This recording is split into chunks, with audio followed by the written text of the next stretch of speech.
Mobile నంబర్‌కి ఎవరో తెలియని బ్యాంక్ అకౌంట్ గనక లింక్ అయ్యి, మన మొబైల్‌కి ఎస్ఎంఎస్‌లు అంటే డిపాజిట్ అండ్ విత్‌డ్రావల్ ఎస్ఎంఎస్‌లొస్తే మనం ఎలా కంప్లెయింట్ చేయాలి? ఎలా మనం దాన్ని మన మొబైల్ నుంచి అన్‌లింక్ చేయించాలి అనేది ప్రొసీజర్ ఈ వీడియోలో చెప్తాను. వీడియోని స్కిప్ చేయకుండా పూర్తిగా చూడండి. అలాగే మీ వీడియోని లైక్ చేసి ఇన్ఫర్మేషన్ అందరికీ షేర్ చేయండి. సో, రీసెంట్‌గా ఏంటంటే మా వైఫ్ మొబైల్ నంబర్‌కి తను ఆల్‌మోస్ట్ 15 ఇయర్స్ నుంచి ఇదే సేమ్ మొబైల్ నంబర్ వాడుతుంది.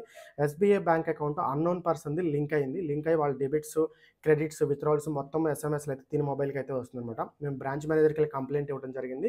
సో, అక్కడ కంప్లెయింట్ ఇచ్చినప్పుడు వాళ్ళు చెప్పిందేంటి అంటే, డైరెక్ట్‌గా అయితే మేము డీలింక్ అయితే చేయలేము. కానీ ఆప్షన్ ఏంటి అంటే, మీరు కంప్లెయింట్ ఇస్తున్నారు కదా! మేము అక్నాలెడ్జ్‌మెంట్ ఇస్తాము. ఈ కంప్లెయింట్ ద్వారా వాళ్ళ అకౌంట్‌కి సంబంధించి కొంత అమౌంట్ అయితే మేము బ్లాక్ చేస్తాము.